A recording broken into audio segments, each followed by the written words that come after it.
Tu veux qu'on développe un peu plus? Non, mais si répondre de cette façon, retourner à zéro, non, c'est en plus parce que les connaissances acquises sur Terre sont des connaissances apprises des autres. Les autres ont fait des recherches, ils ont appris ça, et juste pour vivre sur Terre.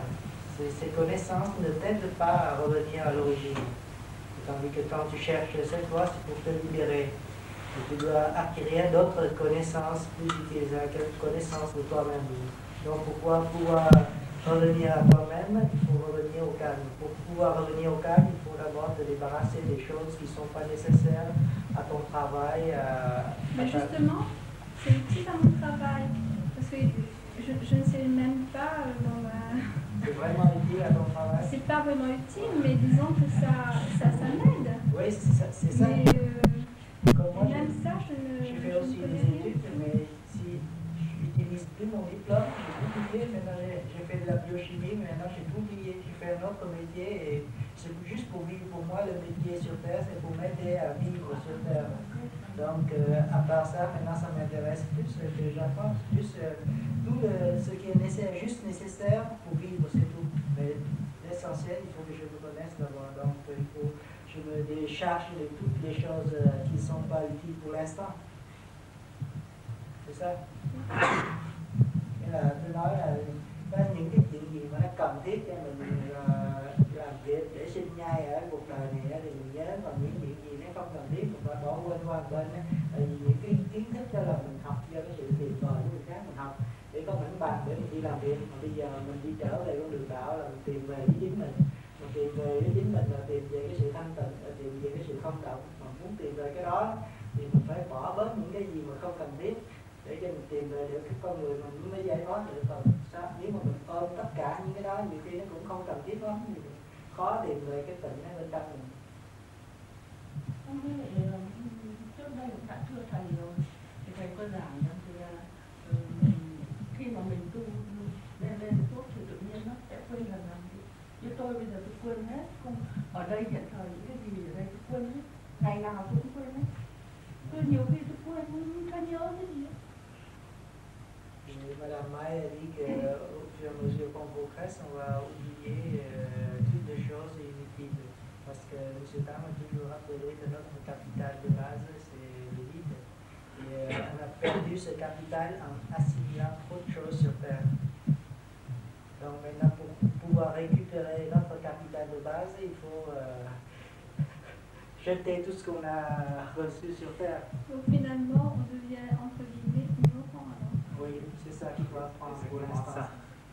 C'est le commencement de la voie spirituelle. Parce que tant qu'on ne sait pas encore, on est ignorant, on ne peut pas être lucide. Donc, những cái vấn đề vô là cái thầy dẫn thường nhắc là mình xuống thế gian là mình mất cái vốn không của mình rồi. Tại vì mình ôm tất cả những cái gì ở thế gian, có những cái học thức, kiến thức của mình thế gian là nó làm mất đi cái vốn không của mình rồi. Bây giờ muốn tìm lại cái vốn không thì mình phải buông bỏ bớt cái đó. Thì chị Jacqueline hỏi như vậy thì mình trở về người ngu hay sao? Mới thêm vô là đó mình biết mình ngu rồi, mình trở về mình biết mình ngu rồi, lúc đó mình mới biết sự sáng suốt lại là có bắt đầu bước vào đường đạo phải thấy mình ngu thế này. Je voudrais une précision. Est-ce qu'on doit vraiment tout oublier? Parce que par exemple, parfois j'ai des enfants qui sont petits, donc en classe qui apprennent des choses très simples, et parfois je suis même pas capable de leur répondre. Chị Chantal hỏi là mình có phải quên hết tất cả không? Tại vì nhiều khi chỉ có con đi học về có nhiều cái điều mà đơn giản nhất mà muốn dạy con thì cũng quên luôn, là làm sao bây giờ? Tout à l'heure, on oublie seulement ce qui n'est pas indispensable pour les gens qui ont besoin quand même d'une connaissance quand même beaucoup plus importante pour travailler. Est-ce qu'il les oublie? Je ne pense pas, parce que c'est obligé de rappeler ces choses-là tous les jours, donc tu ne peux pas oublier. Ça c'est logique. Si tu es obligé de réfléchir à cette chose-là tous les jours, tu ne peux pas oublier. Mais tout ce que tu n'as pas besoin, et ça fait partie des connaissances générales et que tu n'as pas besoin, tu vas oublier. Ça c'est bien. Anh đang hỏi là nhiều người nó ta làm việc, ta cần biết nhiều chuyện để làm việc đó, như vậy có quên những chuyện đó không? Thì theo tôi nghĩ thì nếu mỗi ngày mình phải suy nghĩ, mình phải cần dùng những cái yếu tố đó để làm việc đó thì không thể nào mình quên được. Chỉ có những cái mà mình không cần dùng nó thuộc về kiến thức tổng quán đó, thì cái đó những cái chuyện đó nếu mình tu nó mới quên, chứ không phải muốn quên mà quên liền đâu. La preuve de ce qu'on dit aussi, c'est que jusqu'à maintenant, tous les pratiquants qui ont des situations dans n'importe quelle branche ne deviennent pas, au bout d'un certain temps, des balayeurs dans les rues. Ils gardent toujours leur situation et ils progressent toujours, et au contraire encore mieux dans leur situation professionnelle. Ils sont plus lucides dans leur travail, ils ont besoin de très peu de choses, mais ils peuvent résoudre les problèmes très rapidement. Ils n'ont pas besoin de réfléchir très longtemps.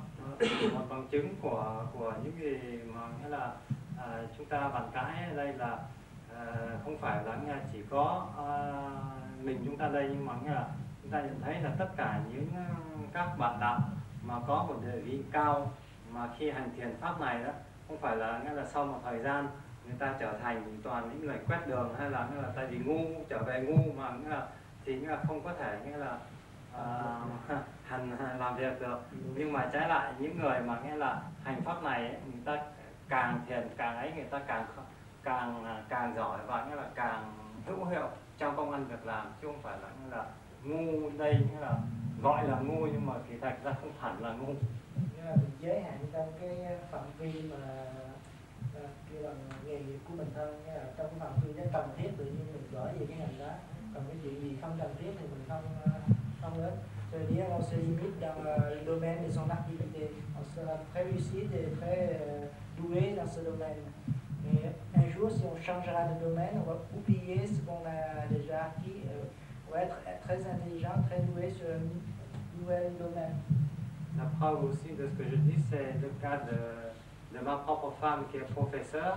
Donc un professeur, en principe, doit avoir beaucoup de connaissances vis-à-vis des élèves. Quand les élèves posent des questions, tout ça, pour apprendre, pour apporter notre connaissance, elle a posé la même question à M. Tan, et M. Tan dit c'est très bien, c'est très bien, c'est très bien. Et en fait, après 10 ans de pratique, les élèves, elle est mieux appréciée des élèves, et les élèves enfin, progressent mieux avec elle, et puis et pourtant, elle me dit mais j'oublie tout.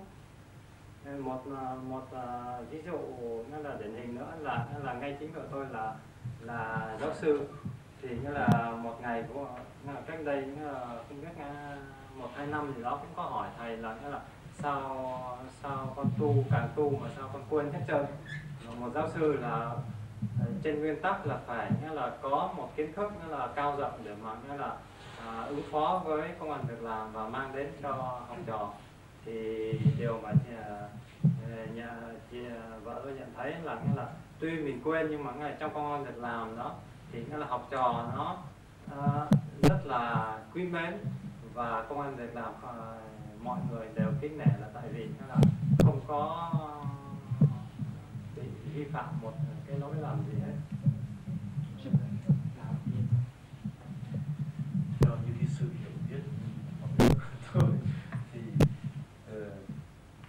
tất cả những cái sự hiện diện của mọi thế vật ở trong càn khôn vũ trụ này thì không có ra khỏi được cái vũ trụ. Ngay cả những sự hiểu biết của chúng ta như vậy, nghĩa là nằm trong càn khôn vũ trụ. Thì khi mà chúng ta đã đạt được cái mức thanh điển mà đi về số không nữa, tức là sao? Tức là chúng ta đi trở về cái nguyên lý của Nam Mô A Di Đà Phật. Mà khi mà chúng ta được cái nguyên lý đó rồi thì chúng ta quên hết, tức là không có biết gì nhưng mà biết tất cả, bởi vì nó nằm trong cái càn khôn vũ trụ đó. Thành thử nếu mà chúng ta nói rằng chúng ta quên, mà khi cần xài đến mà chúng ta không biết, thì tức là chúng ta đã có một cái số hiểu biết nhưng mà chúng ta còn bị mờ ám, chưa đến tới tuyệt độ.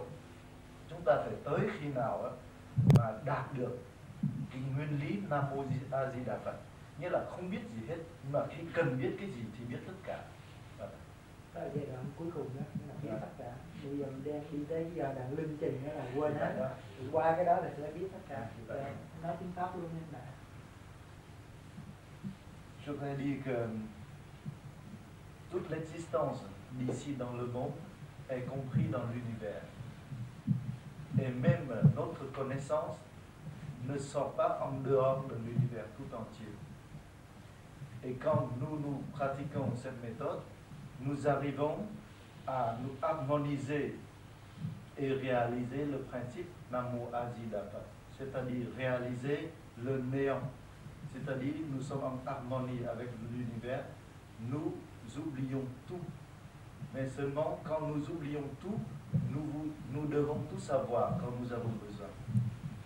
Et au moment que nous croyons que nous oublions, mais nous ne savons pas encore au moment où nous avons besoin, c'est-à-dire nous ne sommes encore pas assez lucides et nous n'avons pas encore réalisé tout à fait ce principe Namo Adidapa.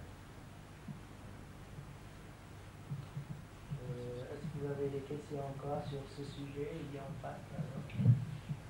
Moi j'ai une question. Excusez-moi, j'ai pas bien suivi ce que disait Léo parce que je suis en train de filmer. Je me pose le problème par rapport à l'évolution professionnelle. Et je n'ai pas encore réussi à comprendre si le fait de pratiquer et de progresser dans la voie du Bouddhi pouvait se concilier ou était opposé au fait de se perfectionner et de progresser dans la voie professionnelle avec même un effort de formation, un effort de progression qui vient d'une certaine ambition.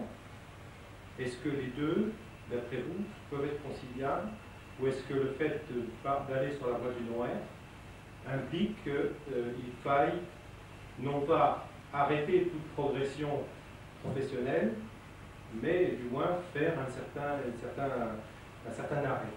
Se contenter de ce qui est. Ou se contenter de ce qui est. Câu hỏi của anh Patrick là khi mình bước vào điện đạo đó, thì nó một mặt khác thì mình còn cái mặt đời đó là mình đã đi làm việc. Đi làm việc đó thì tự nhiên nó có sự tiến bộ về công ăn việc làm, cũng như mình lên tiếp hoặc mình đi học thêm về cái công ăn việc làm của mình. Như vậy hai một cái thái độ là mình tự thỏa mãn với những cái như là cái địa vị của mình có hiện nay, hoặc là mặt khác mình có thể vừa tu mà vừa đi học thêm để tiến hóa thêm về cái công an việc làm của mình, cho địa vị của mình càng ngày nó càng cao hơn. Vậy hai cái nó có thích hợp với nhau hay là nó ngược với nhau? Nó có khả năng. Thì d'après Madame Mai, c'est voir qu'on peut mener parallèlement les deux choses. C'est pas contradictoire. Mais quand on a de l'ambition, est-ce que ça ne veut pas dire qu'on est un peu avide quand même? Je vais faire répondre la question qui a dit về câu hỏi của chị Jacqueline đó, khi mình còn ham muốn địa vị đó, có phải là mình còn cái lòng tham hay không? Phải.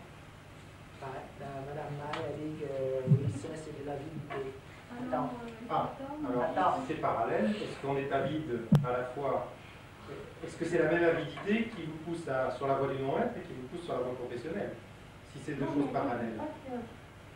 C'est-à-dire, je dis des choses, le niveau de vie et le niveau de la méditation, il est avancé, mais avancé parallèle comme ça. C'est tous les deux, il faut avancer. Mais si, par exemple, il y a deux différences, par exemple, si vous voulez que vous deveniez une place, une meilleure place, ça c'est ce point-là, c'est vous voulez. Mais automatiquement, ce n'est pas vous voulez, mais des choses, vous travaillez avec votre intelligence, mais il est avancé tout seul. Comme ça, ce n'est pas la nuance. Bon, ce que vous voulez dire, si j'ai bien compris, c'est qu'il y a une évolution naturelle. Ça veut dire que dans ton travail, tu travailles normalement, d'une façon normale, mais tu vas évoluer quand même. Il y a d'autre part quelqu'un qui cherche à tout prix évoluer. Donc il doit se battre, il doit concentrer et dépenser toute son énergie pour l'évolution professionnelle. Ça, c'est deux choses différentes. Il y a une petite nuance là-dedans. Je voudrais préciser. Ce qu'a dit Madame Maille. Oui. Madame Maille dit en fait que tu peux très bien évoluer spirituellement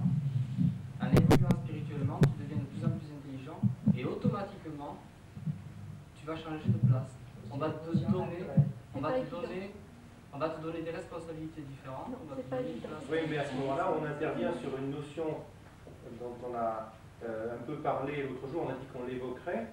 Je ne sais plus qui il a dit qu'il voulait évoquer avec, entre nous la notion de non-être par rapport à la place qu'on a dans la société, savoir si le non-être, c'est la non-intervention. Est-ce que être non-être, ça veut dire que dans toutes circonstances, on reste passif? C'est pas ça. Non, mais d'accord. Mais ça veut dire qu'à ce moment-là, dans la vie professionnelle, il ne faut pas non plus attendre que ça vienne naturellement. Il faut susciter. Il faut susciter le changement. Mais à partir de quel moment, quand on suscite le changement, est-ce qu'on est toujours dans la voie du non-être, ou est-ce qu'on devient à ce moment-là, ou ça fait partie à ce moment-là d'une ambition qui n'est plus non-être? Ça, c'est quelque chose que j'arrive pas à sentir. Donc, expérience personnelle. Tu traduis Thế là anh có khách muốn hỏi là nghĩa là cái sự mà nghĩa là mình tiến bộ trong công ăn việc làm đó đó là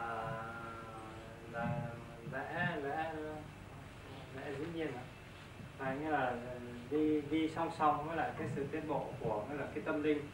Tại vì nghĩa là anh muốn hỏi là nghĩa là cái nó có sự khác biệt giữa mình muốn tiến hay là nghĩa là tự nhiên nó sẽ tiến tới. Nói nếu mà cái của ông đặt ra cái vấn đề đó, nếu mà vô vi có phải là để mọi sự tự nhiên nó đến hay không, hay là nếu mà mình muốn tiến về con đường nghề nghiệp á thì mình cũng phải muốn nó mới tiến, chứ không phải tự nhiên mà nó tiến để ngồi đó để tự nhiên mà nó tiến, cái chuyện nó khó tin. Tôi xin giải đáp là thế này, vì là khi tu thiền thì tự nhiên nó có một cái sự thông minh sáng lạn vô cùng, là vì nó tự nhiên là tôi cũng có lẽ bên trên cho chứ mình không biết được. Thông minh không có nói tới, nhưng mà bây giờ bác thông minh biết rồi, nhưng mà do cái sự thông minh đó và mình làm việc rất là tiến triển, đó là tự nhưng mà ở ngoài đời nó khác quá. Ngoài đời nếu mà bác không có tranh giành để bước lên cái chức đó, người ta không có cho bác lên đâu, dù bác có làm giỏi bác cũng ở một chỗ à. Bon, je crois qu'il y a une chose qu'il n'a pas compris, c'est dans la vie, c'est pas pareil. Si tu ne te bats pas pour avoir une situation meilleure, même si tu es très intelligent, tu ne peux pas avoir cette situation. Đó, cái điểm đó ngoài đời như vậy. tôi thì ngoài đời. Mais il y a se battre et se battre. Voilà. Pas avoir. Voilà. Non, Non, je pense là-dedans, il faut distinguer entre l'action et la motivation. Et là-dedans, si l'action c'est s'avancer. Si tu veux un poste parce que c'est le poste qui t'intéresse par avidité, à ce moment-là c'est mauvais. Mais si tu veux travailler, te perfectionner, ça c'est autre chose. Peut-être que tu obtiens ce poste-là ou non, peu importe, à ce moment-là tu progresses. Voilà. C'est le fruit qui n'est pas. Il faut pas confondre le fruit et la motivation, le fruit et le travail. Oui, mais où la difficulté est encore plus grande, c'est quand le travail nécessaire pour obtenir ce poste, même si ce n'est pas dans le cadre de l'avidité, va me prendre du temps et de la fatigue supplémentaire par rapport à maintenant. Donc est-ce que j'agis bien en le faisant, parce qu'à ce moment-là c'est au détriment éventuellement de ma pratique. Mais il faut savoir, s'il te plaît. Ah non, qu'est-ce que tu as dit?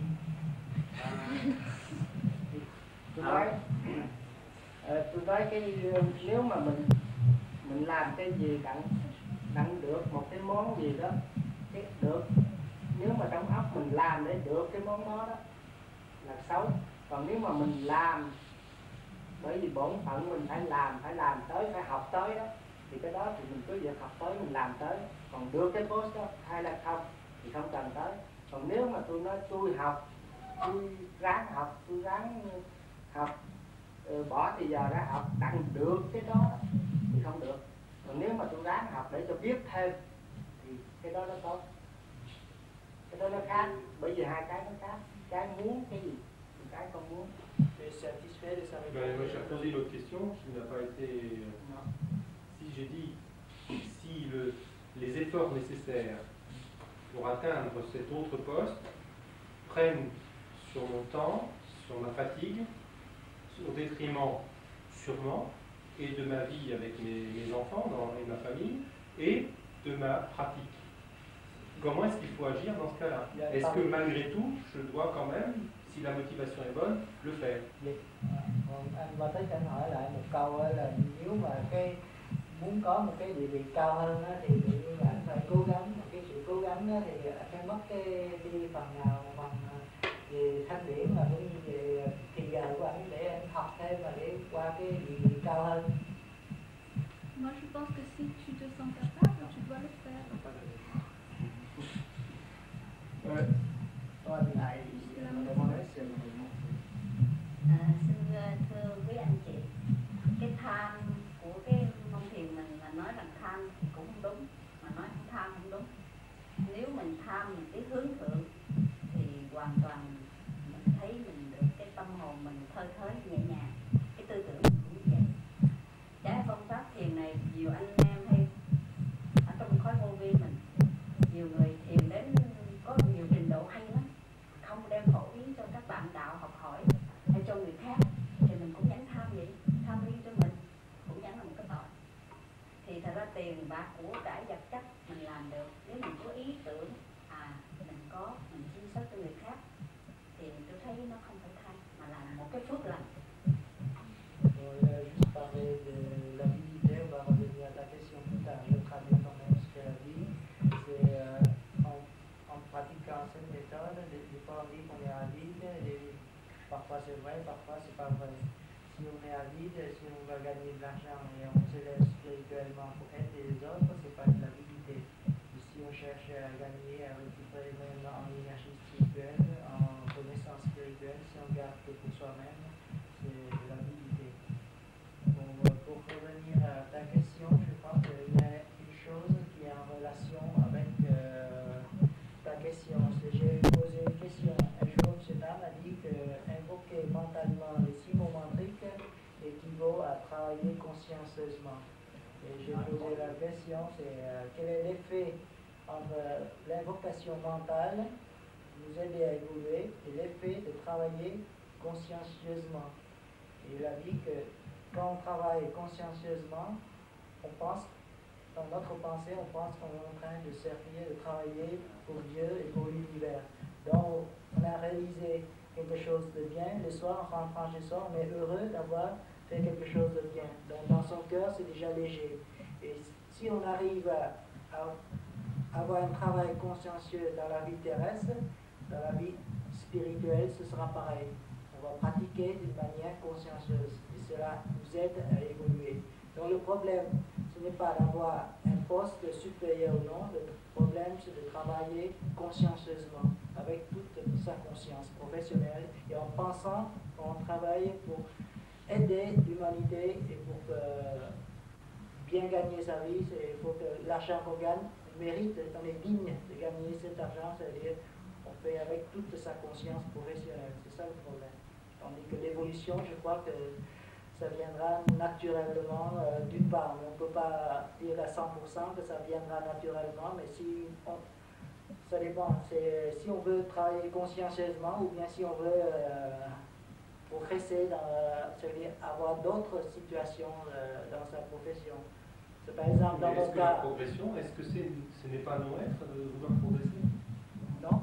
Vouloir progresser dans quel but? C'est ça. Si tu veux progresser plus pour avoir un poste parce que c'est normal dans ton travail et que lorsque tu gagnes plus, par exemple, tu auras une situation meilleure et que si tu utilises au mieux, encore mieux cette situation pour progresser également parallèlement du côté de la voie spirituelle, donc il n'y a pas de problème.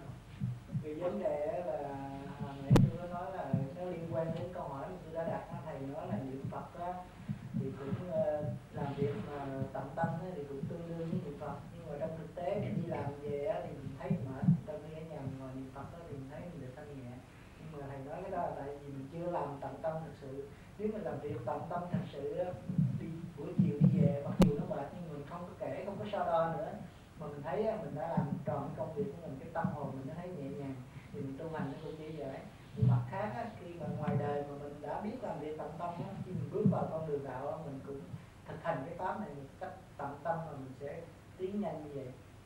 Thành ra cái ăn thua là mình muốn làm cái gì, mình muốn làm việc tận tâm thôi, chứ ai là mình muốn có cái địa vị cao hơn người khác nữa, cao hơn là nhiều khi cái đó cái lòng tham của mình muốn cái gì nhiều hơn.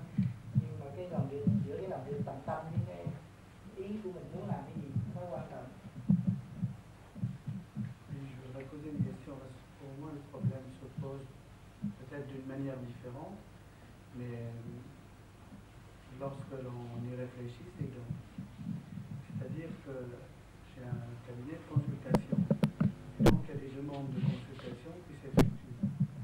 Et à l'heure actuelle, alors auparavant c'est pas tout à fait pareil, mais à l'heure actuelle je décide de recevoir toutes les personnes autant qu'il y a une demande.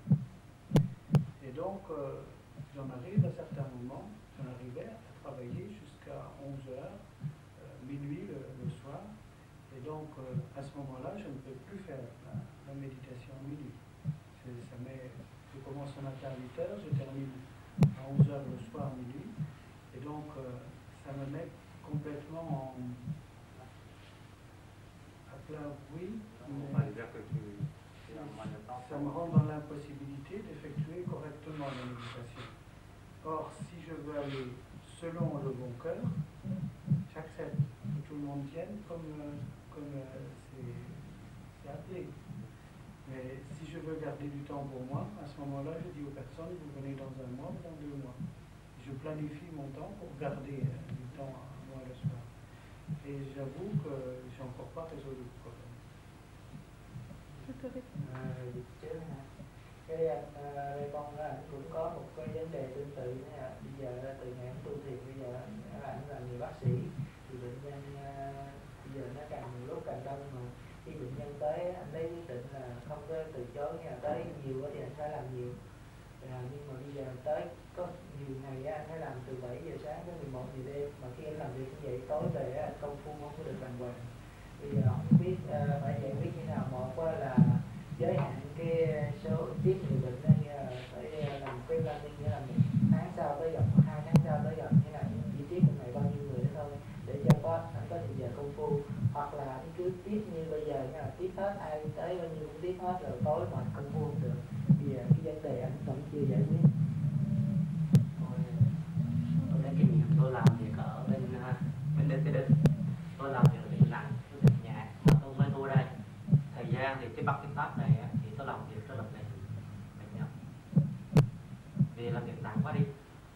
Nhưng mà khi bắt được cái pháp này rồi á, cái soi hồn với là chiêu minh các pháp thì thứ nhất với là thêm cái niệm tập nữa, thì tôi áp dụng ngay là tôi vừa làm vừa niệm tập.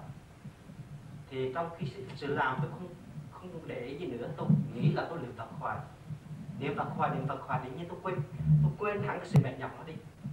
Tôi không nhớ cái mệt nhọc gì cả. Để khi xong việc làm rồi tôi mới thấy tôi mệt. Nhưng khi về rồi tôi làm pháp chiếu minh liền, tôi làm soi hồn chiếu minh liền, tất cả mệt nhọc đi hết. Đó kinh nghiệm của tôi ở bên kia. L'expérience vécue là c'est fatigant, et après avoir pratiqué cette méthode, il a pu travailler et l'invoque mentalement. Et pendant qu'il travaille, il ne ressent pas la fatigue. Et en rentrant chez lui, il ressent la fatigue. À ce moment-là, il fait tout de suite l'exercice de la concentration de l'énergie spirituelle et la respiration autoloscopique. Et la fatigue disparaît immédiatement après. Moi, je crois qu'il y a 2 points. D'une part, il y a une chose que tu dis qui est fondamentale. Ça, c'est quelque chose d'aussi important que ton travail. Tu te dois de tout ton cœur à tes malades et tu te dois de tout ton cœur à ta famille. Or, si tu restes très tard le soir, il y a un manque chez toi, c'est évident. D'autre part, tu dois travailler avec tout ton cœur pour tes malades, leur apporter le maximum. Et si tu es fatigué, si tu ne peux pas méditer, tu vas apporter qu'un tout petit peu à chacun.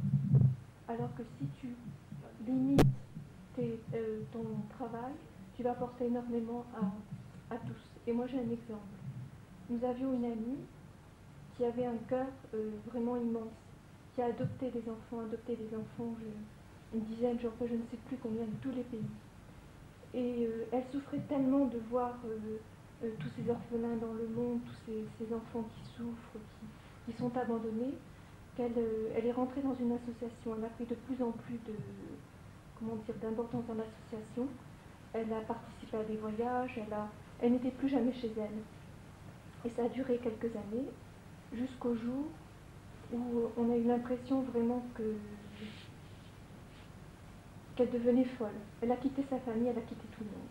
Elle a quitté tous ses enfants qui étaient perturbés et pour qui elle avait vraiment construit un nid d'amour, quelque chose d'extraordinaire. Elle a quitté cette association où elle avait un rôle fantastique. Elle a fait adopter des dizaines et des dizaines d'enfants. Elle a sauvé des milliers d'enfants puisqu'elle s'est rendue dans des pays. Elle a participé à des convois de médicaments, à beaucoup de choses. Et elle était tout le temps malheureuse parce qu'elle voulait toujours faire plus. Et elle était de plus en plus malade jusqu'au jour où on a appris qu'elle avait tout quitté. Elle est partie toute seule, elle a quitté sa famille, ses enfants, elle a tout abandonné. Chị Santan đã đóng góp như thế này, anh con có những nên nhớ là dù sao đi nữa gia đình nó cũng là căn bản. Nếu mà anh dành hết thì cho công việc làm của anh thì anh về nhà chỉ còn mấy tiếng hay gì nó có những sự mất vui bình giữa gia đình và công ăn việc làm.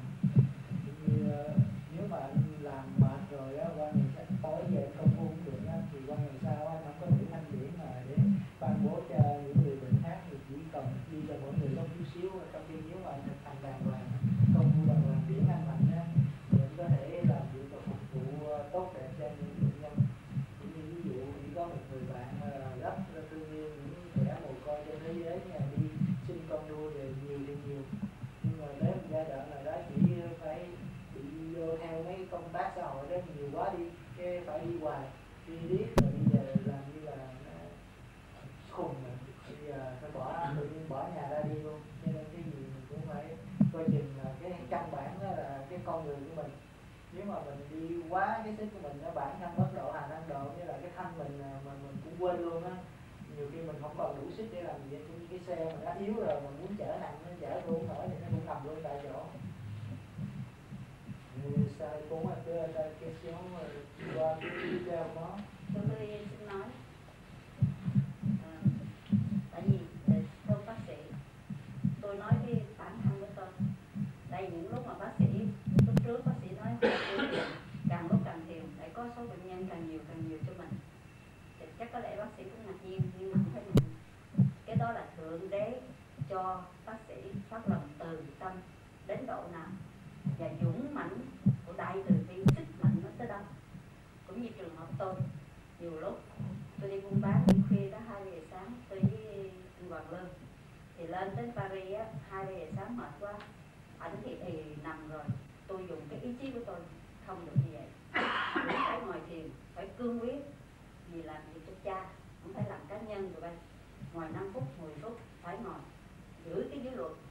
Thì tôi thấy tôi vẫn ngồi thiền, vẫn khỏe mạnh tới ngày hôm nay. Mà thầy đừng khen Tố Anh nó nhỏ xíu mà nó làm giỏi quá. Tại sao như vậy? Tôi nhờ ý chí và điện quang. Cũng như những thơ từ phúc đáp, có nhiều khi thơ nhiều lắm. Tôi viết tới 4 giờ sáng, có khi tôi chán quá, tôi muốn bỏ luôn, mới thành trả lời cho người kia nữa. Thì thầy nói, Thượng Đế đang sai người ta đến cho con làm công quả, con không làm về trên rút. Thì trường hợp của bác sĩ này nó cũng như vậy. Đó.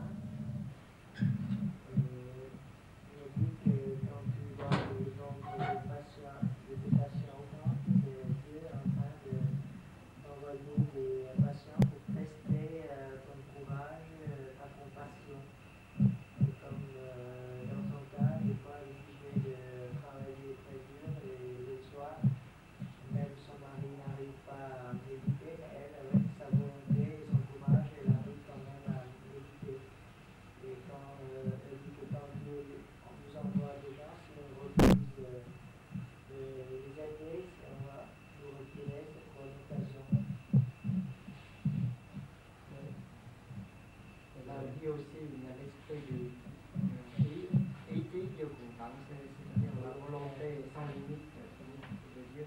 Et Et même malgré quand elle est fatiguée, ça lui arrive de temps en temps de rentrer à 2 h du matin avec son mari. Son mari, bon, c'est cool. Elle reste même 5 minutes ou 10 minutes pour méditer avec l'esprit et récupérer.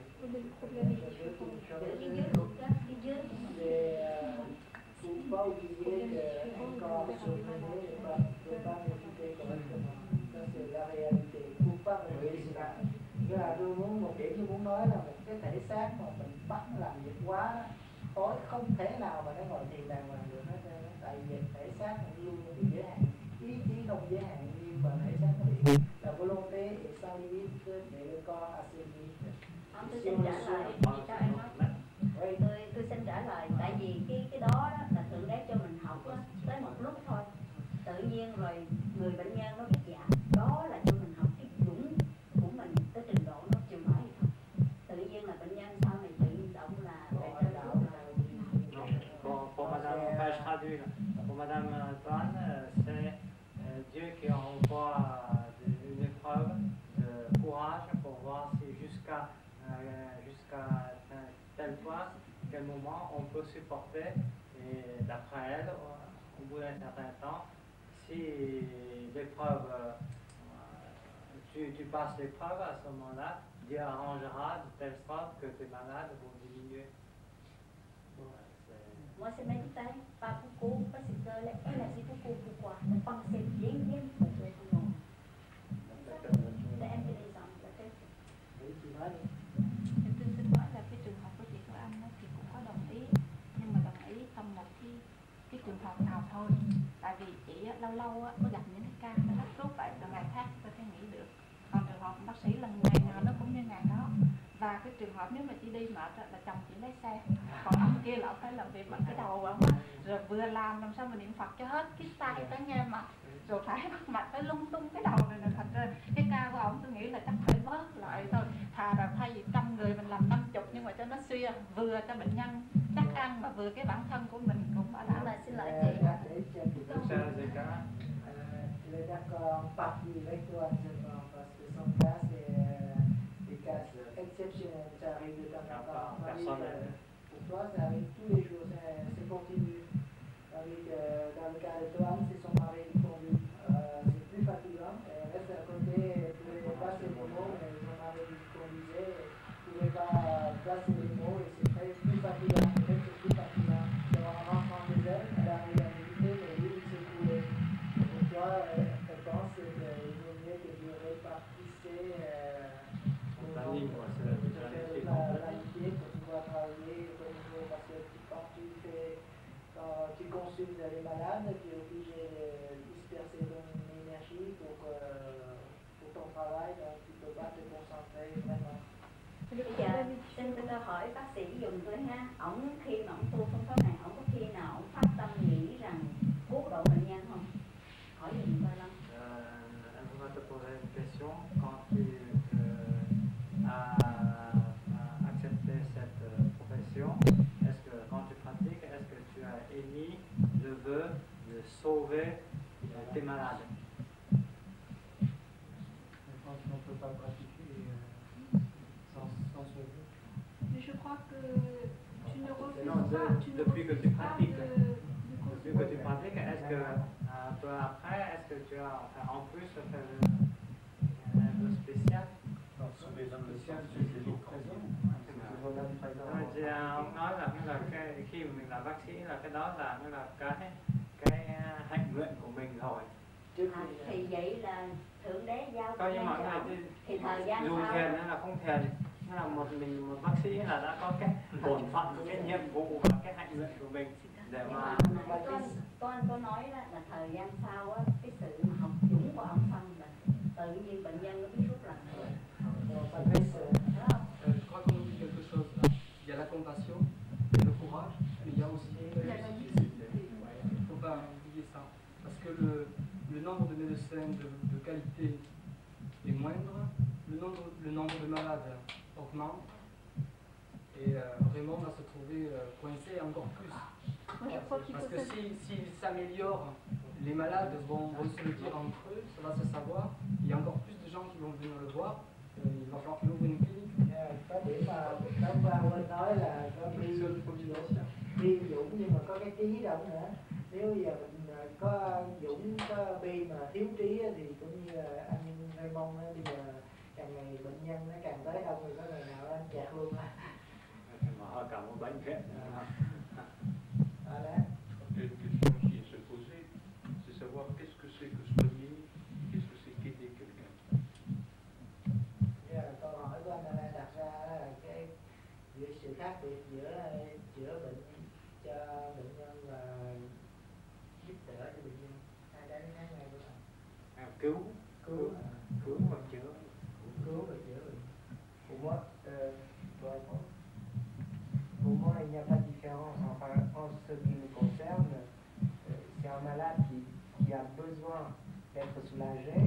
Et on le soulage par tous les moyens. On ne fait pas de différence. Est-ce que je vais l'aider ou je vais quoi que ce soit. Notre premier but, c'est soulager la douleur. Alors on fait ce qu'on peut pour soulager la douleur, c'est tout. C'est notre motivation. Il me semble que c'est ça. Theo bác sĩ Đại nói thì nghĩa là không có sự khác biệt gì hết. Tại vì khi mà một bệnh nhân tới thì nghĩa là người ta tới, người ta tìm mình là để cho mình nghĩa là giảm bớt cái bệnh tật của người ta và cái sự đau đớn của người ta. Thì nghĩa là về phương diện của bác sĩ thì khi người ta đến với cái tinh thần đó thì mình phải nghĩa là tìm đủ mọi cách trong khả năng của mình để mà mình nghĩa là giảm bớt và mình cứu chữa người ta. Chứ không có sự phân biệt. D'abord, je voudrais dire une chose. Moi, j'ai posé cette question pour éclairer un peu la situation de Patrick. Et je crois qu'à l'heure actuelle, on tourne sur le domaine de la santé en oubliant la question qu'a posée Patrick et qui est aussi fondamentale. Tu as encore des questions sur ça? Je dois dire, enfin, bon, je suis persuadé parce que je filme, hein, mais ça me servira peut-être après. Mais pour l'instant, je ne vois pas plus clair que tout à l'heure. Je suis désolé pour ceux qui m'ont répondu, mais... Moi j'ai pensé un peu à ta question quand pendant qu'on déviait sur la santé, même on passait un peu sur la santé, mais moi aussi j'ai pensé à ça et il m'est venu à l'esprit malgré tout les troubles qu'on annonce et qui sont imminents. Et j'ai des exemples, des amis qui sont jeunes et qui travaillent beaucoup pour avoir une situation, qui laissent beaucoup de leur temps. Et moi, par contre, je me contente d'un petit travail. Et finalement, je ne sais pas, donc ça me permet, moi, de méditer. Je n'ai pas les mêmes valeurs que les leurs. Mais quand on sent cet orage qui gronde et qui arrive, je ne sais pas, quand eux, ils vont avoir leur situation, ça sera peut-être à ce moment-là que l'orage tombera et tout le pont va être emporté par le torrent. Et je ne sais pas si ça vaut vraiment la peine de mettre beaucoup d'énergie à un moment sur des choses qui, à un moment donné, ne rapporteront pas leurs fruits. Trong khi mà nghĩa là chúng ta bàn cãi về phương diện sức khỏe thì nghĩa là anh đã suy nghĩ về vấn đề của anh Patrick. Thì anh nói về trường hợp của anh cũng tương đương như trường hợp của anh Patrick, là trong công ăn việc làm của anh ấy, thì anh có những người bạn thì nghĩa là hiện đang nghĩa là cố gắng hết sức và nghĩa là hết sức nỗ lực để mà nghĩa là thành công trong công ăn việc làm. Còn anh ấy, thì anh ấy là hiện đang có một công việc rất là nghĩa là giản dị và nghĩa là cho anh có thời giờ để mà nghĩa là anh tu thiền, là tại vì trong tương lai sẽ có rất nhiều xáo trộn và những sự xáo trộn đó thì nghĩa là anh sửa soạn để mà nghĩa là khi nào tới lúc thì anh có thể ứng phó với những cái trường hợp đó. Thì anh tự hỏi là nghĩa là cái điều mà anh hiện đang làm đó nghĩa là có lẽ sẽ có kết quả hơn khi mà nghĩa là anh cần đến cái sự thanh tịnh. Còn những người khác cũng như là một cái cầu mà nếu mình không sửa soạn trước hay là nghĩa là không nghĩa là vun bồi và nghĩa là chỉnh đốn nó lại, thì khi mà bão đến thì nghĩa là cái cơn bão nó sẽ nghĩa là cuốn cái cầu nó đi và lúc đó thì là trễ quá rồi.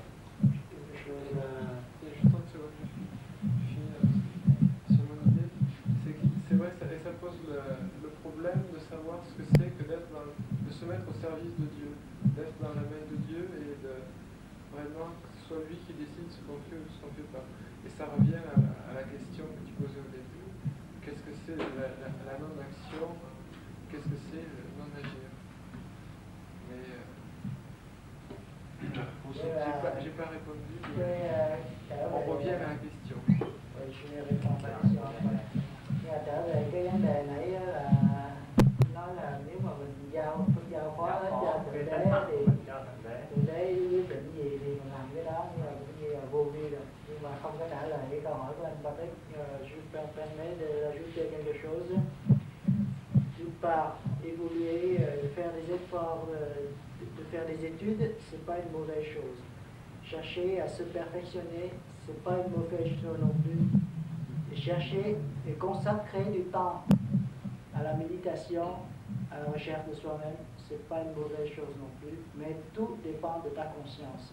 Si maintenant, moi j'ai pris conscience que je dois consacrer tout mon temps pour la pratique spirituelle, je ne peux pas te dire de faire comme moi, parce que tu seras perturbé. Tu es aussi sur la bonne voie, mais ça correspond à ta conscience. Si maintenant je te dis de faire comme moi, tu seras perturbé. Mais moi, si maintenant je me mets à ta place, je serai aussi perturbé. Tout dépendra de ton niveau de conscience et du moment de ton évolution. Maintenant, tu penses que tu es en train d'évoluer comme ça, tu suis cette voie, mais je ne suis pas sûr qu'à un moment donné que tu évolueras encore dans ce sens-là. Donc maintenant, je pense qu'on ne peut pas te donner un conseil, mais plutôt d'éclaircir les différentes situations. Tu vois?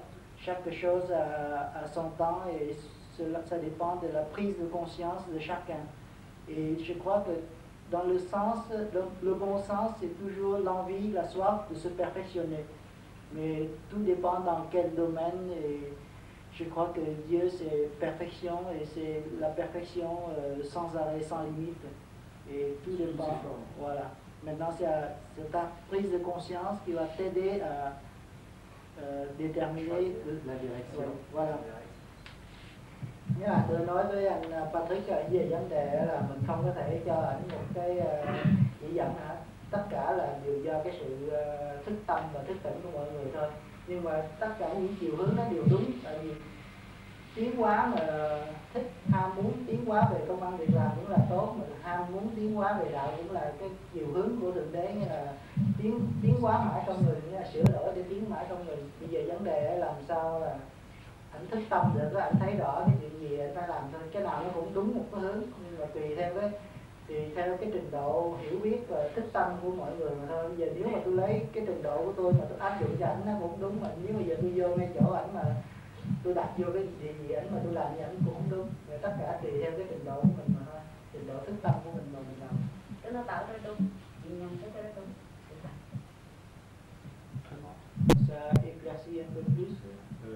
Ça répond. Ça commence à venir.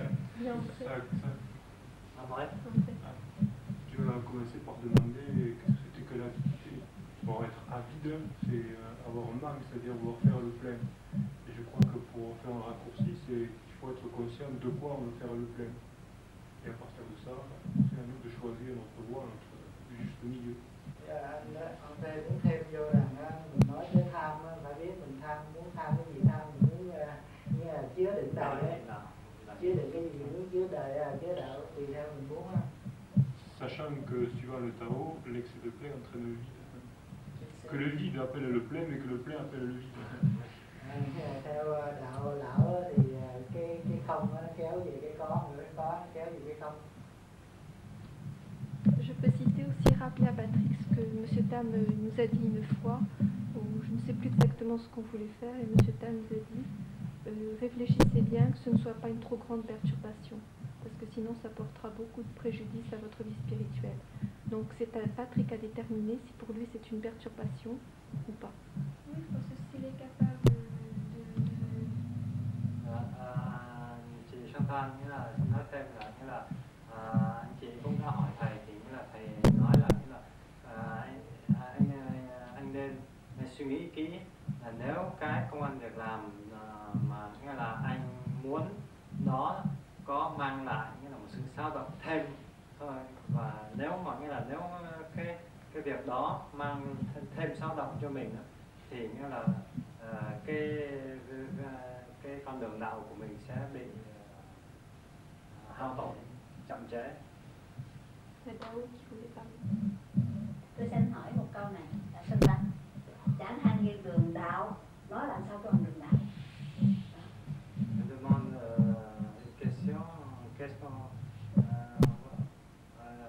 comment on voit spirituel, quand on voit spirituel.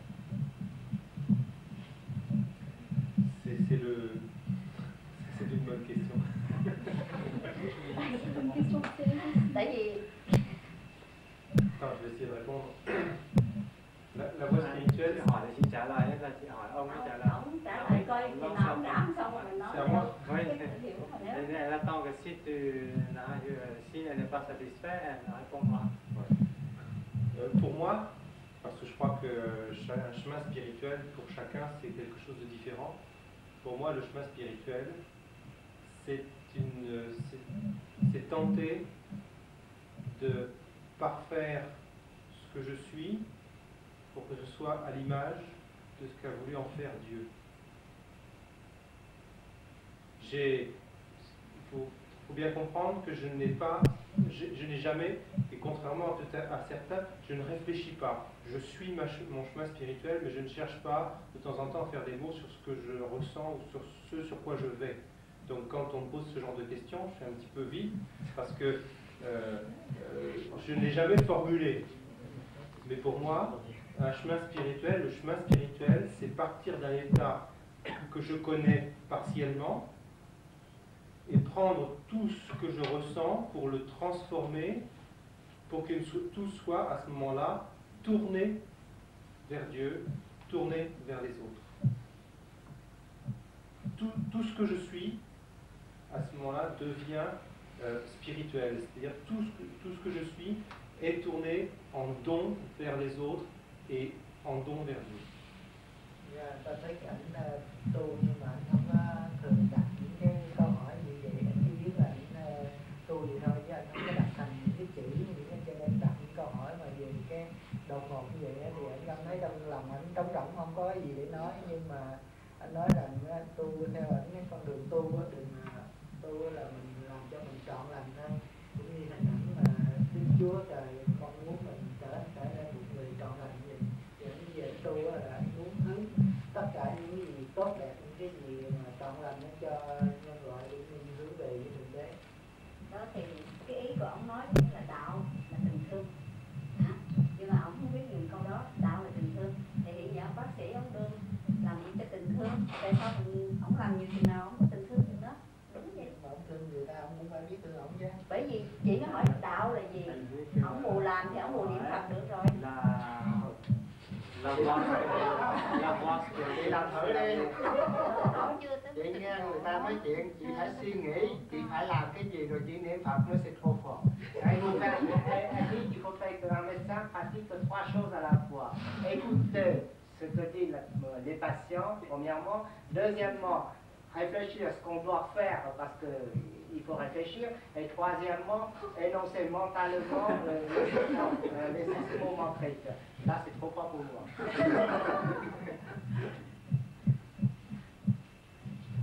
Je dis que la voie spirituelle, c'est l'amour. En soignant tes malades, c'est tu réalises l'amour. Tình thương là đạo rồi, mình đương đi trên đường đạo. Il faut commencer par t'aimer d'abord. Il y a des médecins qui ont interprété ça à la lettre, qui font un amour avec leurs patients. Và có những bác sĩ đã nghĩa là áp dụng cái phương châm đó, nghĩa là y chang là và nghĩa là làm tình với lại nghĩa là bệnh nhân. Làm tình hả? Réaliser l'amour, thương yêu bệnh nhân. là plus haut, l'amour là plus bas. L'amour ici. L'amour ici, c'est pareil. L'amour ici, c'est pareil. Il y a des écoles aux États-Unis. La voix là. C'est la voix. Si vous permettez, je crois que je peux essayer de trouver une réponse pour toutes les trois situations et les trois questions. C'est-à-dire, nous sommes ici, les âmes qui sont détachés de là-haut, sont descendus ici, réincarnés dans notre corps. Et il est obligé d'amener une vie de perfectionnement pour revenir là-haut. Si sur ce principe-là, tout le monde est d'accord, c'est facile de répondre. Alors, comme dans notre voie, c'est la voie de non-être. Et pour réaliser la loi de non-être, d'abord, il faut utiliser l'être. Parce que sans la loi de l'être, on ne peut pas réaliser la loi de non-être. Et comme notre âme est sur le chemin de retour vers là-haut, nous sommes encore dans l'obscurité. Donc, nous ne pouvons pas encore une lucidité de savoir ce qu'il faut faire. Au moment que nous avons réalisé notre spiritualité, ce sera trop facile. Il suffit de poser la question, il le sait. Mais seulement nous ne sommes encore pas sur ce point. Alors, nous devons essayer de mener à côté la vie corporelle, la vie matérielle, et l'autre côté, la vie spirituelle. Et c'est pour ça, alors, moi je pense que la vie spirituelle est beaucoup plus importante que la vie matérielle, mais il faut équilibrer les deux. Équilibrer en fonction de ta prise de conscience. Voilà, c'est Et ça. de ta capacité également. Excusez-moi encore, mais seulement j'essaie de répondre, mais moi, au fond de moi, je ne suis pas encore satisfait avec cette réponse. Et cette question mérite de poser à M. Tam. Oui, c'est vrai. Traduction, s'il te plaît, là.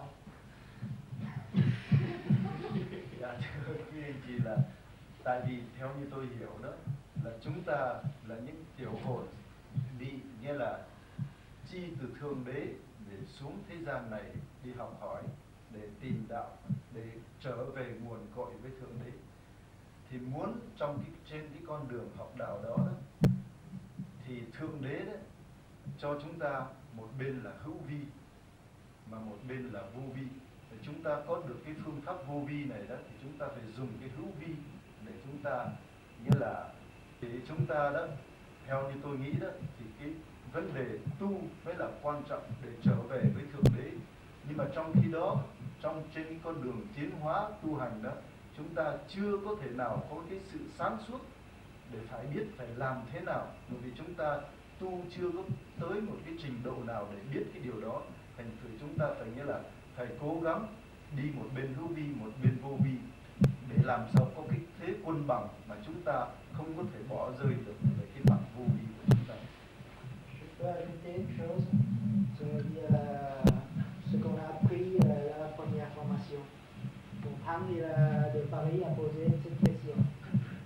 Le Bouddha Shakyamuni, comme M. Tam, a passé une période où il faisait rien. Il faisait que pratiquer.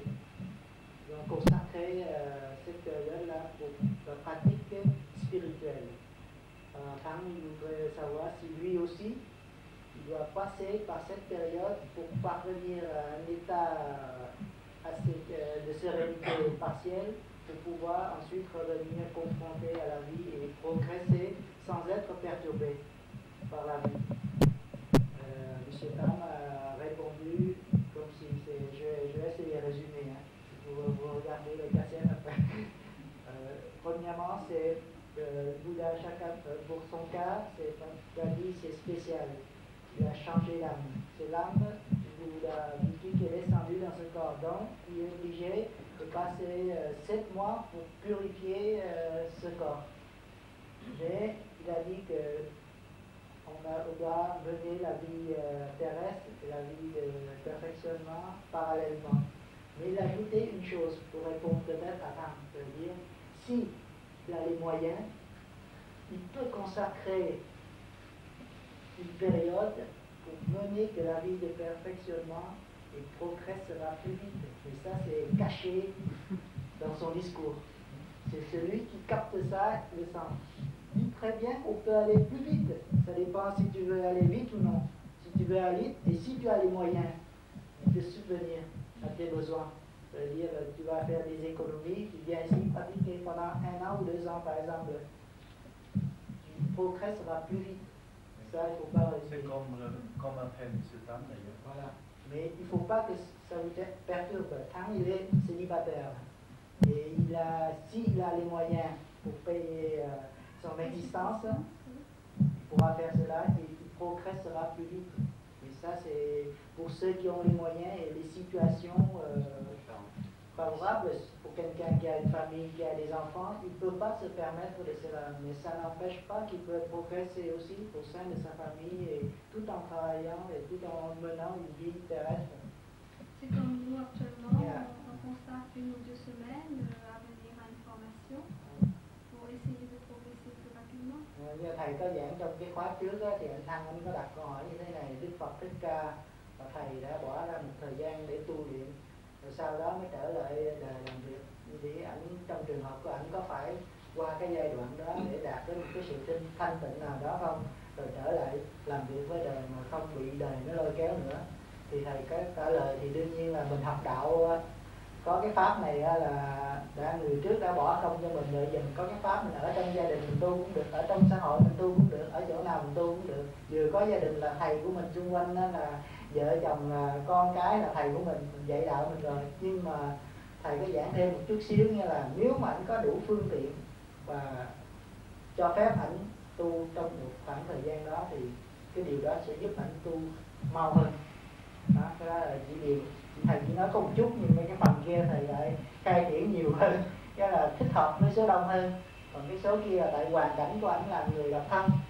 Nếu mà ảnh có đầy đủ phương tiện tài chính mà có thể giúp cho ảnh ngồi không mà không làm việc trong vòng 1-2 năm á, mà ảnh tu tịnh như vậy á, thì cái chuyện đó giúp ảnh tiến mau hơn về đạo. Đó là đương nhiên là mình làm bất cứ chuyện gì mà mình dành hết thì giờ vô cái chuyện đó là đương nhiên mình phải tiến mau hơn rồi.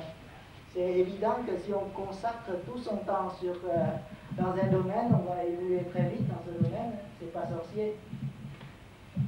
Oui, il y a aussi le fait, moi j'étais un peu arrêté dans ce que disait Dao, c'est parce qu'il faisait la différence entre la vie matérielle et la vie spirituelle.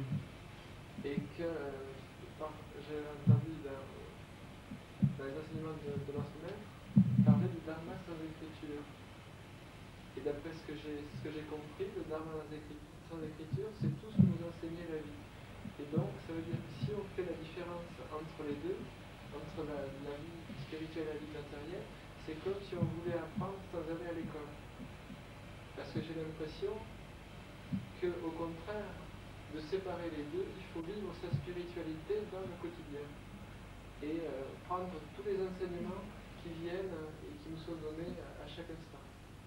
Et que par contre on peut mettre toute son énergie dans la pratique, ça c'est un peu différent, donc ça c'est vraiment développer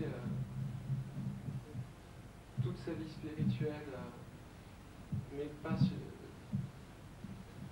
dans la même dimension, mais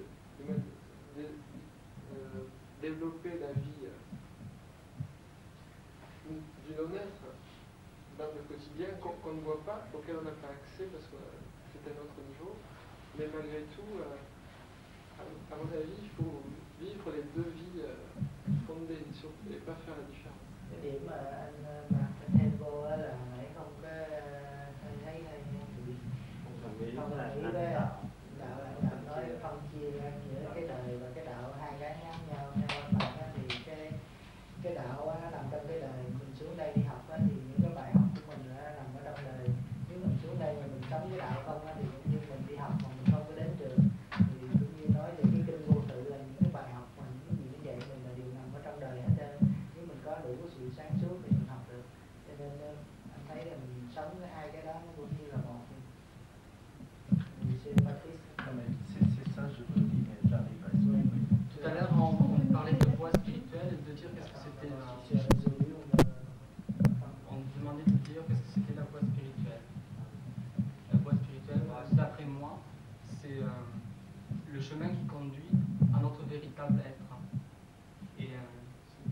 chemin passe par la souffrance et l'amour.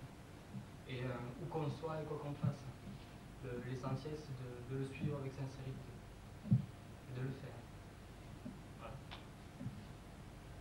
Theo em có thấy thì nó là đấy đặt câu hỏi là con đường đạo là thế nào là con đường đạo, thì nghĩa là theo anh thì con đường đạo đó là con đường nó đưa đến tình thương và đi qua cái sự khổ, qua sự khổ và cái thương yêu. Thì như là tùy theo cái dùng cái con đường nào mình chọn, phải đi thành tâm phải tiến tới. khi mình thành tâm mình tiến tới thì nghĩa là mình cũng đi trên đường đạo. On peut peut-être poser la question différemment, est-ce que si j'ai voulu méditer ici, s'isolant à ce qu'on pouvait, on aurait autant appris qu'à étant tous ensemble, Il faut bien faire attention entre s'isoler pendant un certain temps pour parvenir à un état de sérénité, pour ensuite revenir apprendre beaucoup plus que dans un état perturbé. Cette notion assez importante. C'est pas s'isoler complètement. S'isoler pendant. Voilà, c'est-à-dire quand tu parviens à un degré de sérénité où tu seras plus perturbé dans la vie, et tu pourras apprendre beaucoup plus que dans un état perturbé. C'est ça donc la question a déjà répondu. Oui, c'est déjà répondu. Pour moi c'est clair, mais je ne sais pas pour vous si c'est pas clair, pour formuler la question de telle façon que pour moi c'est évident, hein. C'est clair. Je ne sais pas si vous avez encore des questions sur ce problème à soulever. Si on n'arrive pas à résoudre, vraiment on va la poser à M. Tam, mais pour moi c'est clair. Điểm mà chúng ta nói bàn tới nãy giờ, cái điều chính yếu là chúng ta lui về trong thanh tịnh để tu trong khoảng một thời gian nào đó thôi, để có cái đủ cái sự thanh tịnh, rồi trở lại học với đời. Lúc đó mình học hiểu nhiều hơn, mau hơn, mà mình không bị động, không bị đời lôi kéo nữa, chứ không phải mà rút lui về tu luôn trốn với đời thì không còn cái sự thử thách nữa để cho mình tiến nữa. Thành ra đừng có lẫn lộn giữa mà rút lui về cái sự yên tĩnh tu luôn với lại rút lui về khoảng một thời gian nào đó thôi, để cho mình có đủ cái sức mà ra đối chọi với đời để học hỏi nhiều hơn mà không bị động. Còn nếu bây giờ chúng ta ra đời mà học á thì cái trí nó ngu muội, học cũng không được bao nhiêu mà động loạn thì nhiều, thấy càng ngày càng trì trệ thêm. Ra ngoài cái chuyện nó tới không hiểu càng động loạn thêm. Còn khi mình thấy là hiểu liền thì nó đỡ cho mình. Nghĩa là cũng như mình đi học mà bây giờ muốn kiếm tiền nhiều thì đi ráng đi học trong khoảng thời gian có cái mảnh bằng rồi ra đi làm, không có tiền nhiều gì dành một thời gian rồi đó. Cho tôi xin nói hai câu này. Nếu quý bạn lão nào quay tự hỏi làm sao. Tôi hồi đó đọc sách kinh nó có nói đời không đạo á, đời vô liêm sĩ. Đạo không đời, đạo biết độ ai.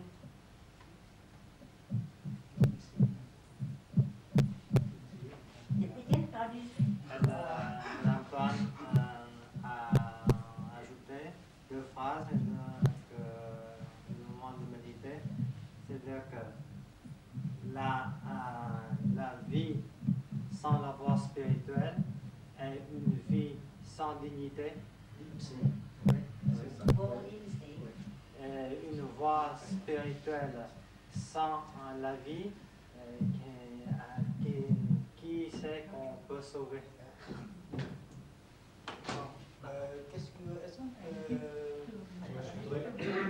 Je voudrais remercier tous ceux qui ont essayé de répondre à ma question. Je voudrais qu'ils ne prennent pas mon attitude maintenant pour de l'ingratitude, mais je souhaiterais, si vous me permettez, poser quand même cette question à M. Tam ce soir. Est-ce que tu peux formuler ta question de façon précise?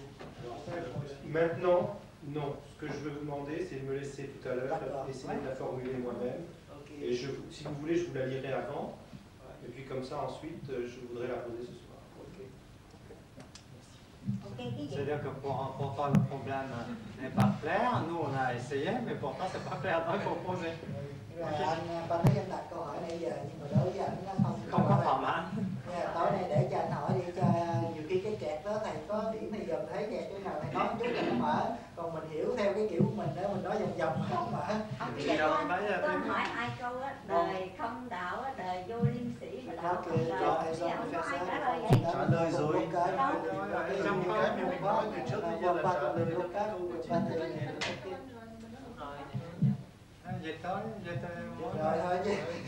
Chứ anh nói. Rồi bây giờ qua đề tài khác. Je vais te poser une autre question, changer de sujet. C'est-à-dire, des fois j'ai des problèmes quand je commence à parler de choses que je ne connais pas. Et on est quand même amené des fois, on nous pose des questions. Et j'ai un problème notamment avec notre composition interne. C'est-à-dire que j'utilise parfois des termes tels que âme, corps astral, vrai moi, faux moi, conscience, entité. Mais comme c'est des choses que je n'ai pas vécues, je ne connais pas l'interpénétration, la connexion, l'harmonisation de toutes ces choses. Et surtout, je n'arrive pas à me faire le schéma du fonctionnement d'un corps.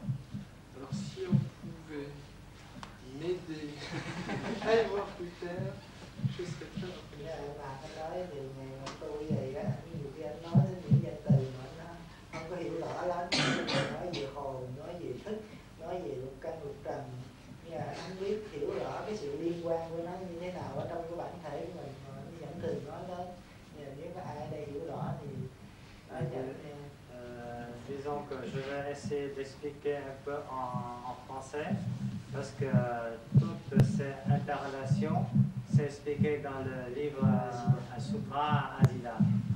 Parce que, disons que l'organisme, enfin, disons que l'être, au départ, est venu de là-haut. Et il est descendu sur un corps humain. Dans un corps humain, et c'est ce qu'on appelle l'âme. C'est-à-dire qu'en fin de compte, c'est la conscience qu'on a. Mais l'âme, en fait, c'est quelque chose qui existe. C'est un point lumineux, c'est de l'énergie, une énergie pure. Et cette énergie pure se situe, disons qu'il faut qu'on le retrouve. Et lorsqu'on pratique la concentration d'énergie... Attends, déjà, il faut qu'on le retrouve. Alors là, qui est il? C'est-à-dire que c'est toi-même. C'est ta vraie nature. La base de toi, c'est l'énergie. Oui. C'est l'âme. Mais alors donc, si on l'a perdu, il faut qu'on la retrouve. Ça fait deux personnes. Oui, il y a non, celle qui cherche et celle qui va. Non, c'est-à-dire emprisonné dans ce corps. Et c'est le corps qui sert d'enveloppe pour... Il faut que le corps, pour ce que va dire Marc, c'est que le corps, pour décider de chercher quelque chose, il faut qu'il ait lui aussi la conscience. Oui, donc cette conscience-là... La conscience du corps. La conscience, en premier lieu, c'est disons que c'est, à un moment donné, il y a une prise de conscience du corps et de l'âme. C'est-à-dire que le corps prend conscience. Et à ce moment-là, il va essayer de chercher cette conscience. Et cette conscience est le point d'énergie de départ. Donc, et au bout d'un certain temps, et il y a donc la pratique, la méthode qui va permettre de retrouver ce point de départ. Cette énergie de départ, c'est l'exercice, le premier exercice de concentration d'énergie. Tu vas le retrouver entre les deux yeux et sous un point lumineux. Ce point lumineux, au départ, c'est la prise de conscience. Et quand tu pratiques au bout d'un certain temps, ce point lumineux va se matérialiser de façon plus nette. Et il va prendre, et à ce moment-là, une fois qu'il a pris conscience, il va appeler dans disons que son corps, qui est en fin de compte composé des 5 organes. C'est-à-dire que ton foie, tout ça... Alors là, déjà, il y a quelque chose que je ne comprends pas. Ça m'appelle ça. Ouais. C'est justement donc la relation qu'il y a entre l'âme, donc ce point lumineux, et le corps, la conscience du corps. Donc qui va, c'est la conscience du corps qui naît, mais qu'est-ce qui est à l'origine de cette conscience du corps? C'est-à-dire que c'est ta conscience à un moment donné. Qu'est-ce qui est composé, la différence donc entre l'âme et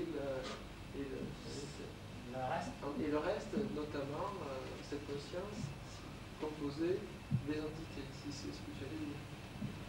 Pour l'instant, je crois que chez l'être humain, on ne peut pas faire la distinction entre la voix des entités et la voix de l'âme. La conscience est formée par tout ce qui est actif et tout ce qui permet au corps de prendre conscience. Et pour l'instant, c'est mélangé. Des fois, c'est quand les entités qui prennent le pouvoir, c'est eux qui Au décident. début, il ne sait pas encore, mais il prend conscience qu'il y a quelque chose. Quand l'âme qui prend conscience, c'est l'âme qui dirige.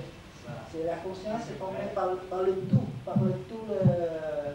ce corps, c'est comme un pays, tu vois, c'est formé par le tout. Maintenant, si on arrive à concentrer le pouvoir, c'est l'âme qui va maîtriser ce corps. Mais la conscience des entités, c'est une petite conscience. Je peux inviter de temps en temps cette conscience divine qui descend. De temps en temps, on prend conscience. Au moment où on fait des bêtises et puis il y a un truc à l'intérieur qui dit ça va pas. Il y a quelque chose qui. Tu vois, tout d'un coup. C'est la manifestation de la conscience. Voilà.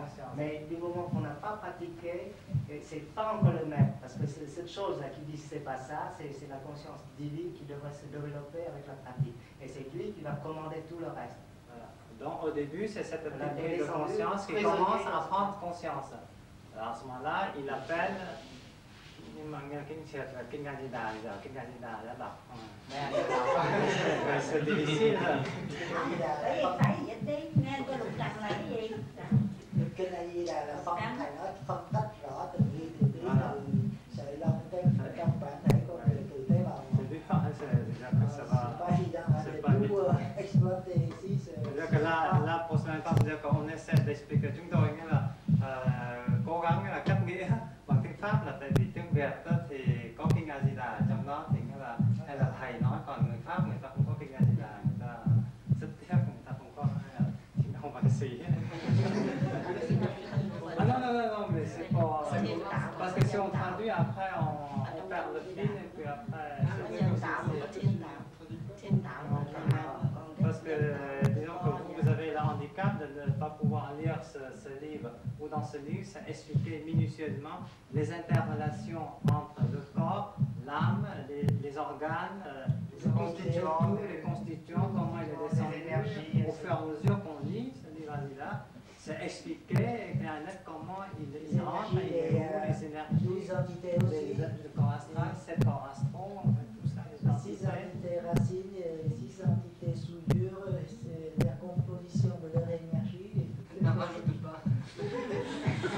Tout est bien détaillé, hein. C'est bien révisé dans le sutra, mais il faut que vous appreniez bien. Vous pouvez pas traduire? Je peux essayer. C'est très dur. Ah ben oui. Est-ce que je peux essayer? Ouais. Je ne sais pas si j'arrive. Mais... Oui, mais tu peux toujours essayer. Hein. Ce sera applaudi par français. Vous savez qu'à certains moments, au moment qu'on veut crucifier le Christ, on a demandé, parce que pendant toute la vie du Christ, il a dit qu'il est roi. Et tout le monde a cru qu'il veut déclarer roi de ce monde. Alors pour le punir, on veut le crucifier. Et au moment que, avant de le crucifier, on lui demandait d'affirmer encore s'il est bien roi. Il a dit oui, je suis roi, mais mon pays n'est pas ici. Mon pays est ailleurs. Et si nous faisons ce rapprochement avec l'âme, effectivement, dans notre corps, nous avons un microcosme. Ce microcosme, nous avons les 5 organes. Les 5 organes-là, dans les 5 organes, il y a, dans chaque organe, il y a 250 ouvriers, serviteurs. Et ces serviteurs dans 5 organes, donc il y en a 250 en tout.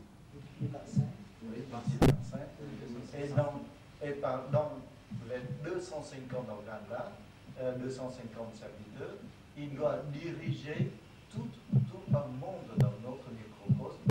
En tout, il y a à peu près 80 000. Je vous dis ce que j'apprends par cœur, mais je n'ai jamais vu ça. Bon, il y a à peu près 80 000. Et comme dans le bouddhisme, on a dit chaque fois, il n'y a pas une seule technique pour devenir Bouddha, mais il y a en tout 80 000 techniques pour devenir Bouddha. Or, les gens ne savent pas qu'on veut dire que quand vous éduquez un seul monde dans tout ce petit univers, vous arrivez déjà à atteindre le niveau de Bouddha. Ça veut dire que vous arrivez à éduquer tout le monde dans votre microcosme. Et l'âme, dans ce microcosme-là, le roi est l'âme. Alors l'âme, c'est long, c'est difficile. L'âme là, on peut savoir seulement son existence par la conscience de notre vie. Parfois dans notre vie, il y en a un double, les Grecs ont dit le double. Si vous savez, la légende grecque, on a dit il y a une boule qui cherche toujours à embêter les dieux.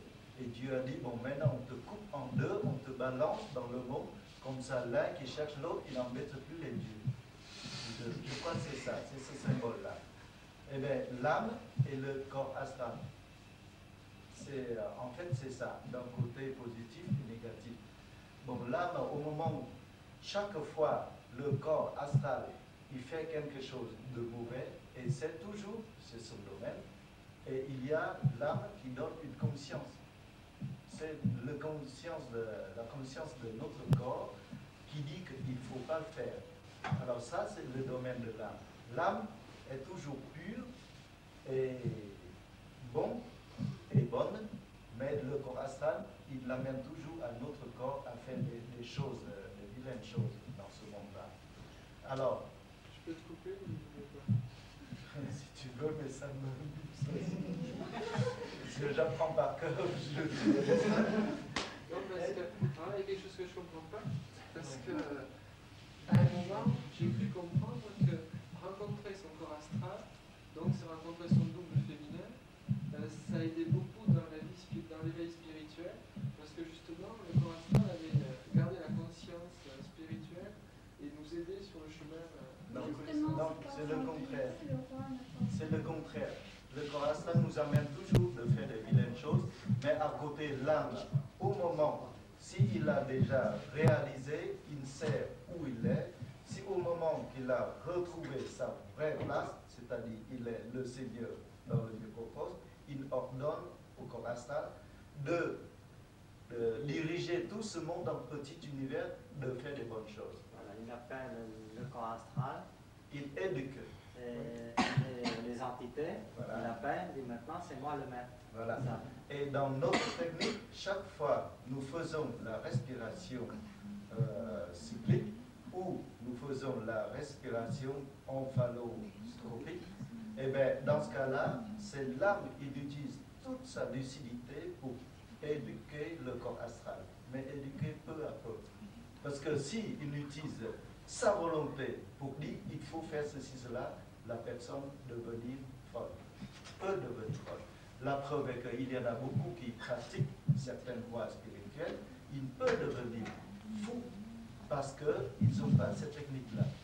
Ils veulent utiliser l'âme, veut utiliser toute sa volonté pour ordonner au corps astral, faire à sa volonté, mais le corps astral n'obéit pas, il devient fou. Voilà.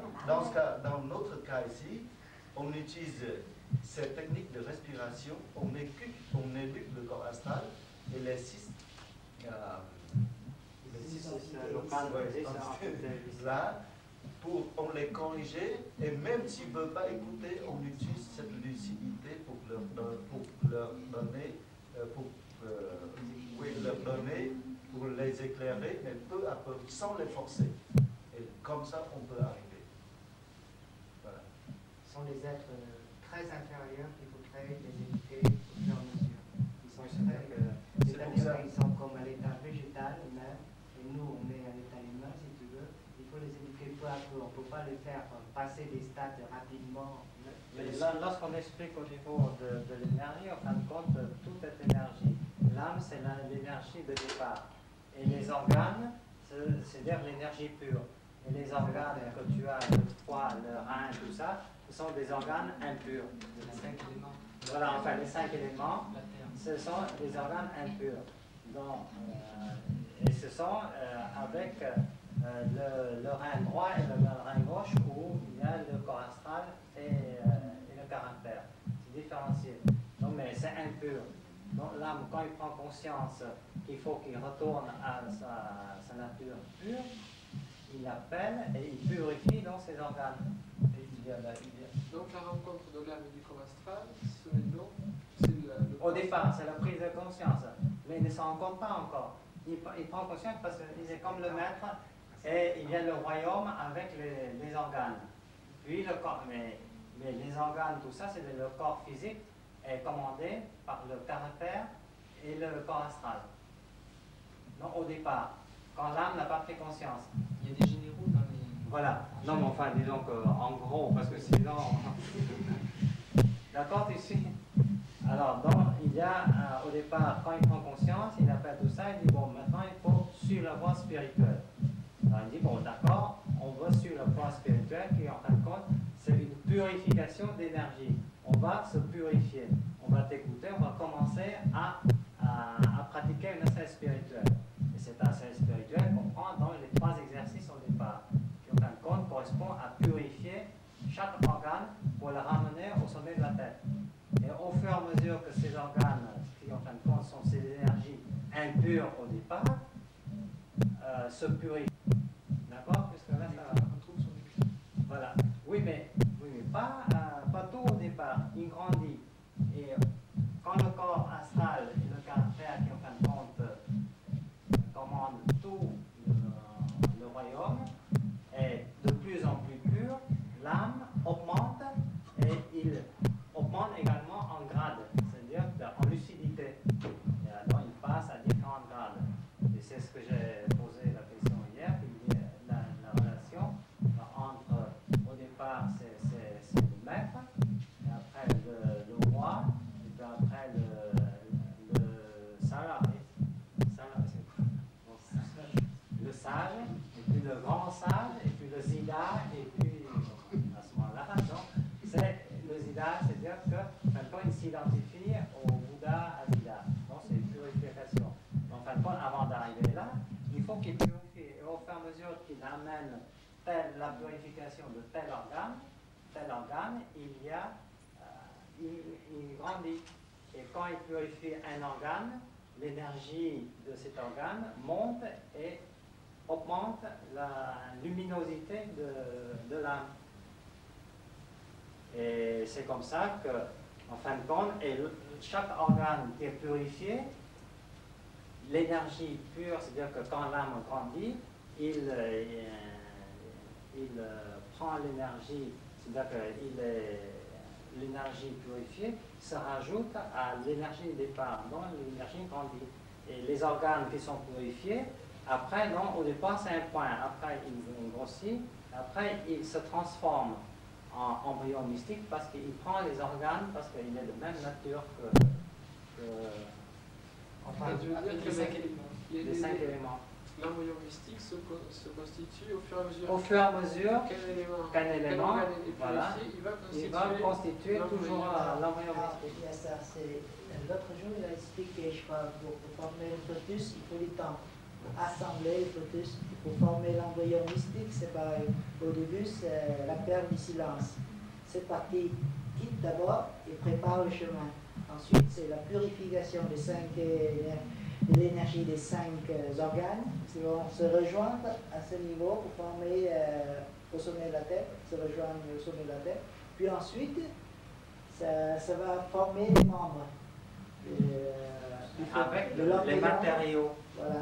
Tu vois, Ça constitue assemblée l'embryon mystique. Donc c'est en plusieurs étapes. C'est comme oui, voilà, c'est exactement pareil. Et il faut rappeler une chose tout à fait au début, pourquoi on est des profanes. C'est parce que en descendant sur terre, l'âme a perdu sa lucidité. Et à ce moment-là, il a ordonné au corps astral de faire des choses qui ne sont pas spirituelles, à s'orienter vers l'extérieur. Et avec le temps, en grandissant, le corps astral a pris une mauvaise habitude. Ça devient une habitude. Il s'oriente toujours vers l'extérieur. Et à ce moment-là, ce sont les entités, les 12 entités viscérales qui prennent le pouvoir. Ça, c'est le caractère, c'est l'autre bras. Voilà, c'est qui prennent le pouvoir. Maintenant, l'âme prend conscience. Il ordonne au corps astral de pratiquer la méthode et d'enseigner les entités viscérales. Mais comme ils ne sont pas encore toutes éveillées, elles ne sont pas encore toutes éveillées, elles se manifestent de temps en temps pour reprendre le pouvoir. Parce que tu l'obliges maintenant à rester sur place alors qu'ils ont l'habitude de se balader, aller danser, manger, dormir, tout ça, tous les plaisirs. Tous les plaisirs terrestres, ils ont l'habitude de goûter tous les plaisirs terrestres. Maintenant, tu leur demandes de goûter les plaisirs spirituels, mais eux, ils ne peuvent pas apprécier. Le fruit n'est pas encore mûr, donc ils ne peuvent pas apprécier tous ces fruits. C'est pour ça qu'ils se manifestent de temps en temps pour reprendre le pouvoir. Parfois, tu as des hauts et des bas dans ta vie spirituelle, c'est à cause de cela. Et il dit qu'il y a un moyen de les obliger, c'est-à-dire que de les purifier, c'est la respiration cyclique. Oui. En plus, le caractère, il y a les réactions, c'est à cause du désordre des énergies des 5 éléments. Il y a une interaction des énergies des 5 organes.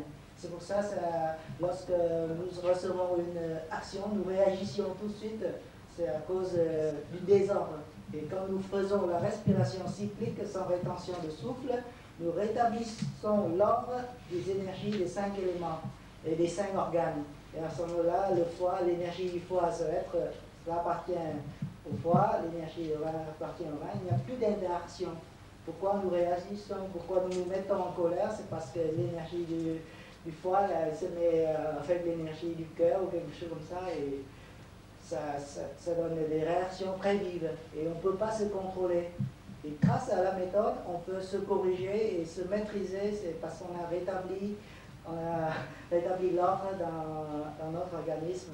Et il n'y a plus d'interaction entre les énergies. Et ce n'est pas encore le début de la voie spirituelle. Vous permettez, bon, si on parle de tout ça, si vous permettez, je contribue à cette discussion aux nouveaux pratiquants. Mais à mon avis, l'importance n'est pas toutes ces réalisations mystiques. Parce que quand on parle de ça aux nouveaux pratiquants, ça devient quelque chose d'inimaginable et ça devient mystique. Et même la superstition. Oui, c'est ça. Mais seulement, je voudrais signaler, pour encourager les nouveaux pratiquants, et pour moi-même, parce que je pratique pas assez, il y a 2 choses dans cette technique et 2 choses très précieuses, dont, à mon avis, il n'existe pas ailleurs. La première chose, dans les 3 techniques principales de base, on utilise toujours l'énergie de là-haut. Cette énergie est répandue par l'amour de Dieu pour nous donner. Seulement, on ne sait pas utiliser. Et dans cette technique-là, on utilise pour donner un peu de lucidité au corps astral, aux 6 entités. Si vous avez remarqué, hein, toujours avec l'énergie. Donc notre principe, nos techniques, est basée non seulement sur la volonté, mais sur la base énergétique. Donc c'est très important. Et l'énergie ici, énergie cosmique ou partout, c'est la chose très précieuse. Deuxième chose, c'est que si vous remarquez dans les techniques, quand on ordonne, par exemple, quand vous faites la respiration cyclique, vous respirez, mais vous ordonnez plein le ventre, plein la poitrine, plein la tête. Vous ordonnez, mais seulement vous ne dirigez pas l'air ou l'énergie. Donc ça veut dire quoi? Ça veut dire que vous voulez les éduquer, mais en douceur. Vous ordonnez, par exemple, vous dites à votre enfant, balayez cette maison, mais seulement s'il balaye, il ne balaye pas, tant pis. Mais seulement chaque fois que vous faites comme ça, vous dites de le faire. Et au moment que, en même temps, vous utilisez l'énergie cosmique pour leur donner la lucidité, eux-mêmes, ils vont agir à votre place. Et je crois que c'est ça. Oui. Et ça, c'est 2 choses très précieuses qui n'existent pas. C'est la base aussi, c'est de donc, quand on pratique ça, on ne peut pas devenir fou. Et c'est assuré. assurer, c'est plutôt par l'exercice de la concentration de l'énergie spirituelle. Pour débloquer le sommeil de la tête, c'est important. Pourquoi les gens deviennent fous? C'est parce qu'ils n'aiment pas cet exercice. Et l'énergie monte et il n'y a pas de sortie. Et surtout, c'est les systèmes nerveux. Quand le système nerveux est encore faible, il ne peut pas méditer. Et c'est dangereux pour les... Il contemple son énergie. Donc l'important, c'est cet exercice.